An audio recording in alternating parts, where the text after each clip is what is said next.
Hi, I'm Chris Richardson and I'm a storyteller from Suffolk in the UK, and this is going to be my story today. And thank you very much to the wonderful World Storytelling Cafe for giving me the chance to tell you this. Now, I tell a lot of traditional stories, but I do also tell a number of stories where perhaps the kernel or the seed from the story comes from some traditional source, or perhaps a song or something like that, but then it all gets wrapped up in my imagination and turned into something quite different. And I think in part it's because my mother, she was classically educated, and she would teach us all the classical Roman and Greek and Norse stories. But my father, he was much more a man of the world. He had lived as a boy during the Blitz. He had worked as a lumberjack, a prison guard in Canada, and so he had many real life stories to tell us. But he would enjoy nothing more than of an evening to sit with my brother and I and to tell wild stories straight out of his imagination. And so I think my storytelling comes from a mix of those two things. And so today's story, The Wreckers of Clovelly, this came from, I listened to a song by a band called Show of Hands about wrecking in Devon, and this story kind of spun out of that. It was in the last days of the 1800s, and times were hard for the common man of Devonshire. All the tin had gone from the hills, and the harvest of fish and farm was scarce and inconstant. But during these times lived a man, John Edwin Taylor, and he was a smallholder of the small fishing village of Clovelly on the north coast of Devon. And despite all the difficulties of the time, at this point John was a happy man. As the story starts, it was late summer and he was walking back home from a hard day's labour in the fields. He still wore his hat, for the sun was still strong, but his jacket was over his shoulder, for there was a wetness all down the back of his shirt. There was a mark of the work that he had done that day. And as he walked, the dust kicked off the road as he walked.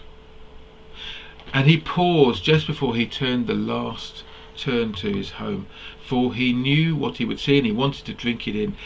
And there it was, his farmhouse, newly whitewashed, nestled on the hillside, and around it was the farm yard, all well arrayed, for John would have it no other way. And in front of the house itself there was a small cottage garden, and in that small cottage garden knelt his beloved wife Mary. And at this moment Mary was lifting tenderly a turnip from the ground and brushing it down.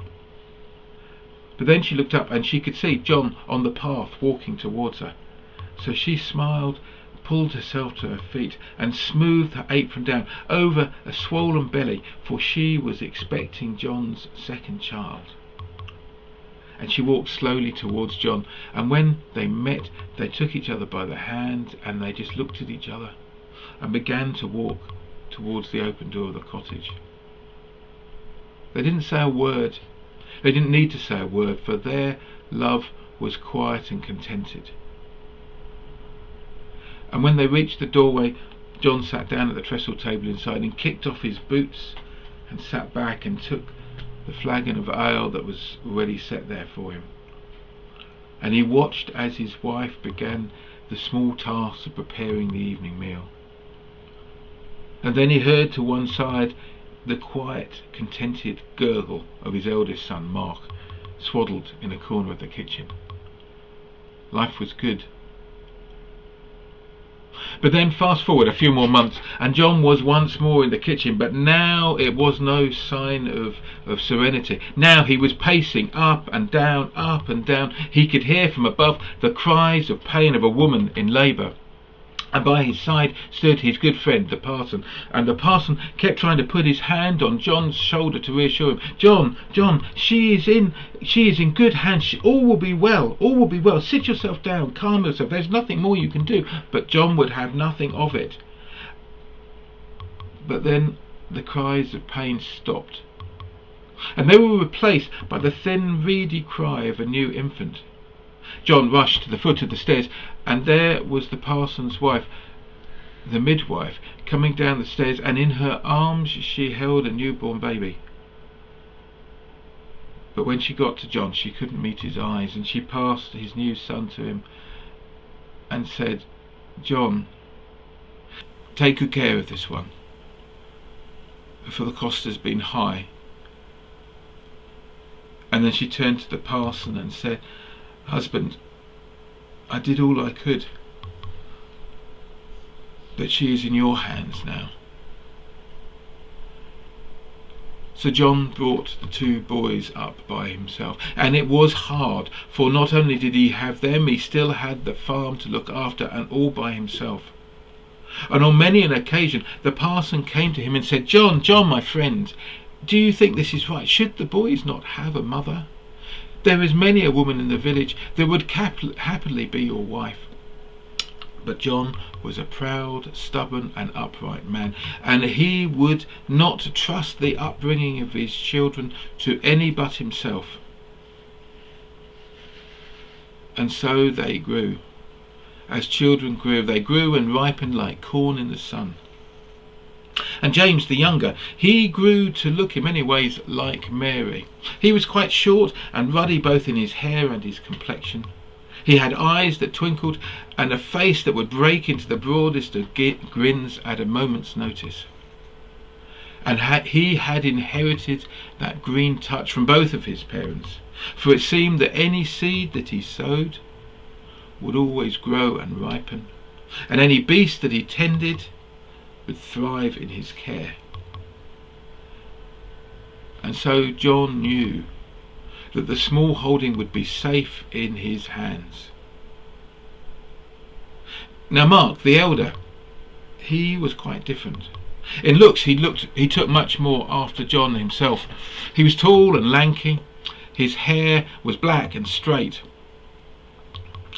and his eyes, when you stood talking to him, often they would seem to focus on something over your shoulder in the dim distance. And John knew that although Mark would do his chores around the farm without complaint, that a life on the farm was not for him. And one day in the summertime, late summer, harvest time, the harvest had just come in and John needed to take it to market. So he took Mark with him with the pack pony of the farm. And when they reached the top of the cliff above Clovelly, it was a beautiful day. It was as if someone had taken a paint loaded with blue, painted a band and another with grey, and where the two met, there the tall ships of the Bristol Channel were sailing. And Mark stood there, his eyes in awe, and he turned to his father and he said, "Father, Father, those ships, where are they coming from? Where are they going? What do they carry? And what manner of man sails on them?" And John tried his hardest to answer his son's questions, but when he had run out of answers, he picked the boy up, he laughed, he put him on his shoulders, and they began the descent down into Clovelly. And when they reached the marketplace at the bottom, John took Mark and he sat him at the quayside with the chattering fishermen, who were much more able to answer his questions. But when the day's labour was done, John picked up Mark and they sat on the beach, the stony beach in Clovelly, and skipped stones for a happy half an hour before they made their way home. But as Mark grew older, finally the day came that John had feared. John was sitting in the barn cleaning some tack,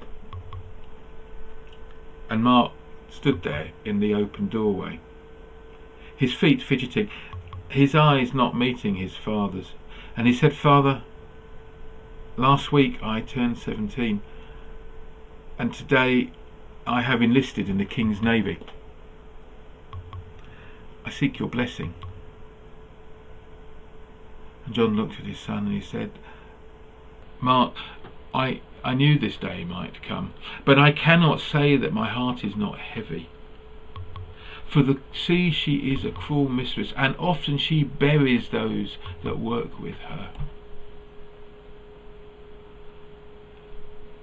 But Mark turned to him and said, "Father, I know in my bones, I am not destined for death somewhere on the high seas, miles and miles away.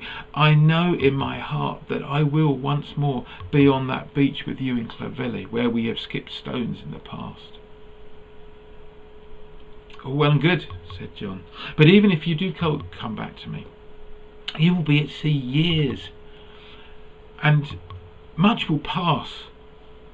Your experience will be one of the sea, not of our life here back on the farm. And we will not know each other when you return, and we will not be able to make a life together. And Mark turned to his father and said, Father, do not fear. I will write to you. I will write to you about all that happens to me at sea. And you must write back and tell me all about what happens to you and James and the life of the village. So when we come together, it will be as if we have never been apart. With that, John nodded and said, Son, you have all the answers for me, and I cannot in good faith withhold my blessing. And he wraps his arms around his son, and Mark hugs him back, and for this time he hugs the first time as a man. And the next morning he starts to walk to Plymouth to begin his new life. And as at first it was exactly as he said. 6 months in, the first letter arrives. It talks about the boring minutiae of life at sea, but as John reads it, it is as if that letter is written on gold. For when he reads it, his son is standing there in front of him once more. So John writes back. So the letters go back and forwards, once every 6 months or so, it seems. And this goes on for years, 1 year, 2 year, 3 year, 4 years. But then after that 4th year, something seems to happen, for no more letters seem to be forthcoming. And the months roll by, but still there are no letters. And a seed of fear, a cold knot of dread begins to form in John's gut. The fear of a parent that something has happened to their child. But his attention is diverted, for all is not well in Clovelly either. The harvest has failed. The rains came early, the winds have come late, and there is little food. And the village goes hungry that year, and if it had not been for the fact that a fat merchantman was wrecked off Hartland Point and its cargo of salted pork floated in, the hardship would have been much greater. And so the winter rolls round and spring comes, but still there is no word from Mark. And now it is more than a year.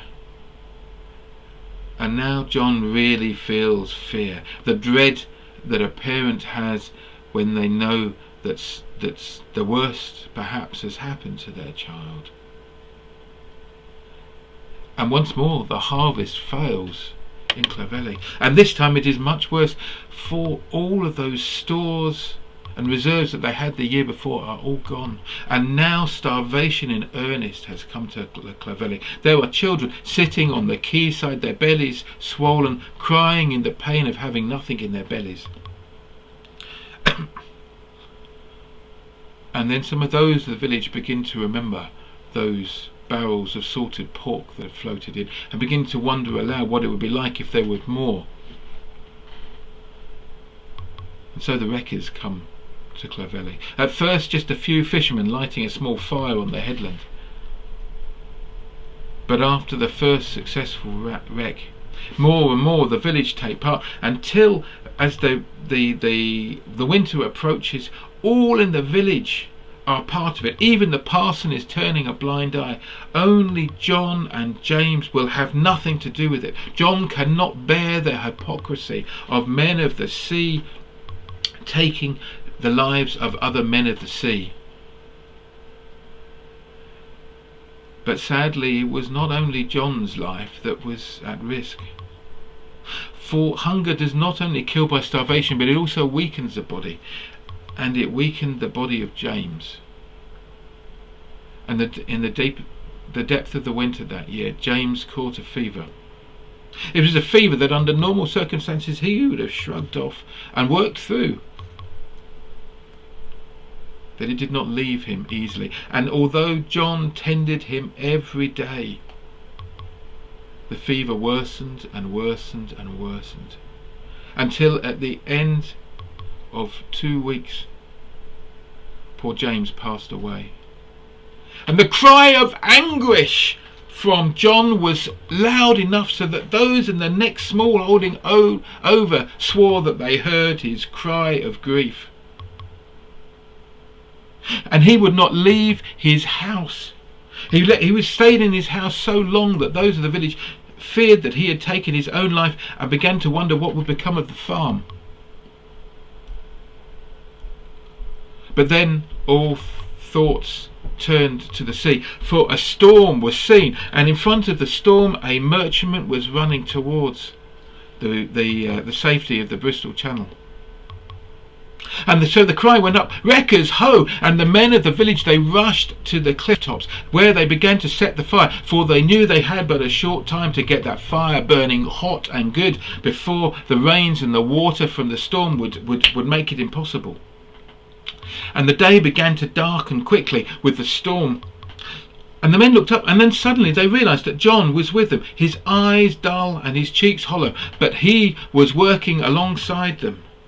And now the wind was gusting, the rain began, and soon the storm was raging in earnest. The rain was coming horizontally towards them, and men of the village were holding up tarpaulins, desperately trying to shield the fire from the worst of the rain. Now the darkness was complete, apart from the ring of fire. And John's world was just that, the ring of fire, the shouts of the men, the howls of the storm, and the ceaseless labour of feeding the fire with logs and faggots. And then lightning began to flash, and John could see, as he looked out over the cliff top, he could see those green-grey fists of the water battering away at the walls of the harbour. And then it flashed again, and he could see the ship that they had lost sight of in the darkness. It was there, almost on the rocks. And before the lightning flashed again, there was a sickening grinding and cracking of wood. And the cry went up, "To the beach! To the beach!" And the men ran down to the beach. And soon the salvage began to float in. There were bales and barrows, casks and kegs, and the men and women of the village hastened to take them away from the seashore before they spoiled. But then, after the salvage, began a much more grisly harvest, as the bodies of those who lost their lives in the wreck began to float ashore. There were some bodies mashed and mangled by falling timber or grinding rock, but perhaps more eerie were those that had merely drowned, and they floated, looking as if they were merely asleep, onto the shoreline. And then John saw something that made his heart stop, and he rushed to the shore and he pulled a body out of the water, and it was his son, Mark. He dragged him onto the shore. In Mark's hand there was an oilskin wrapped book, and in the other there was a heavy pouch of gold. But John did not care about that, and he tried to breathe life into his son, but it was too late. His son was gone. John sat there and howled in grief, and the tears began to flow from his bowed head. When John looked up again, the storm had passed. The moonlight was shining now on a much calmer sea. All the wreckers had taken their gains from the shoreline, and he was alone there with the body of Mark. He opened up that oilskin wrapped book, and inside he found it was a journal written in the hand that he had seen so often in those letters. And on the last page it said, "At last the shores of England are in sight. My days of sea are finally over. It has been a hard time, especially those last few years off the coast of the Americas, where I have been unable to get word back to home at all. But the rewards have been rich. For the prize money from those last 2 Yankee merchantmen, there's been enough for me to buy my way out of the Navy, and still enough to have a pretty penny to buy some rich farmland for my father and for James, so that we can live in some retirement. There is a storm brewing up behind us, but a storm like many others I've seen before, and perhaps she will just speed me faster into England. And soon, with good luck, I will be back in Clovelly with my father and my brother. John wrapped the journal back up in the oilskin, and he stood, and he started to walk towards the sea. And he walked, and the water began to lap at his ankles, and he walked further, and the water was now at his calves, and he walked further. And soon it was around his chest and his arms, but he kept walking. John kept walking until he joined his wife and his 2 sons in a farm in a land beyond the skies.